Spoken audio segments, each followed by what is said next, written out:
vision paraît loin d'être, mais elle l'est pas. Et qu'à écouter ces faux prophètes de l'ordre mondial. Qu'est-ce qu'on peut imaginer sur la traçabilité des individus? Tout ce qu'on peut imaginer, c'est tout ce qui permettra, soit de façon positive, soit de façon inquiétante, de surveiller les gens. Pourquoi t'as pas de tatouage? Le vrai luxe de demain, ce sera d'être isolable, de pouvoir s'isoler. Et la vraie liberté, ce sera le droit de ne pas être branché. Ouvrir une porte, activer son ordinateur, payer à la cantine. C'est en Europe que la puce a fait ses débuts. D'abord en Belgique, puis en Suède. La technologie, la même que celle utilisée pour identifier les animaux. Il est où ton tatouage? Sur les organismes vivants, que ce soit les animaux ou les êtres humains, qui pourront avoir une puce électronique implantée dans le corps. Mais avant de parler de l'implantation des organismes vivants, il faut regarder tout ce qui va se passer aussi sur les moyens de paiement. La question est, est-ce que vous voulez devenir un moyen de paiement? Très bien, alors tu me dois ce qui est marqué en dollars. Je vais simplement te demander de coller ton tatouage contre ce truc. En fait, on interroge la nature même de l'humanité. T'es quand même pas un scannable? J'étais un peu angoissée par l'aspect santé, le fait d'implanter quelque chose dans mon corps.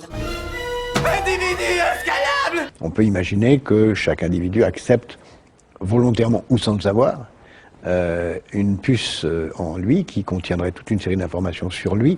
Moi, non, non. D'accord. Apparemment, cet individu est inscannable. On le met sur les personnes pour tracer l'immigration. Joe fut arrêté parce qu'il n'avait pas de code barre. Les salariés qui se font implanter une puce à l'intérieur de la peau, ça ne se passe pas dans un film de science-fiction, mais dans une entreprise américaine. Ça évite d'oublier son badge à la maison. Il est où ton tatouage? J'ai reçu ma puce électronique. Sur son t-shirt, ce salarié américain affiche fièrement son super pouvoir. Veuillez introduire votre avant-bras dans le réceptacle à avant-bras. T'es quand même pas un scannable? Merci. Bientôt, on va pouvoir avoir dans les grands magasins ou dans les magasins de grande surface des caddies intelligents. Votre frigidaire lui-même vous alertera sur ce qu'il faut acheter, ce qu'il faut acheter, ce qu'il faut acheter. Plus de la moitié des salariés se sont portés volontaires. Là, on n'est pas dans la merde. J'étais aussi très excitée par la technologie en elle-même. Sur les personnes aussi, on peut imaginer une traçabilité encore plus grande. Le GPS sera de ce point de vue quelque chose qui sera parallèle à l'RFID, même si l'un et l'autre vont se mêler de façon assez particulière.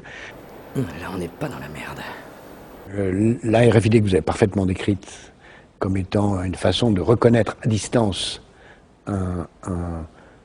un objet ou de l'identifier sans avoir lui demandé de sortir sa carte d'identité. Pour un objet, c'est rare qu'il ait une carte d'identité sur lui. On peut imaginer 1000 sujets de romans qui viendront à terme et qui seront en effet extrêmement dangereux, mais pas la peine de donner des idées de ce genre. Parce que c'est notre projet! Bien, je crois qu'on est coincé ici. Les messages passent et on voit rien comme des gros débits, le plan est fixé. L'homme devient une marchandise, on va lui mettre des puces RFID, les scanner dans sa vie.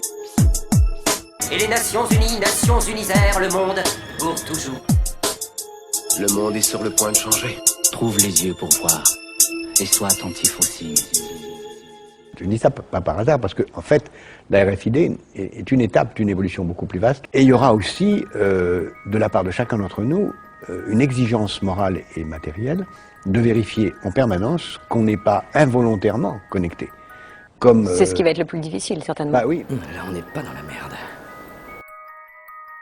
Vous avez des oreilles et vous n'entendez pas.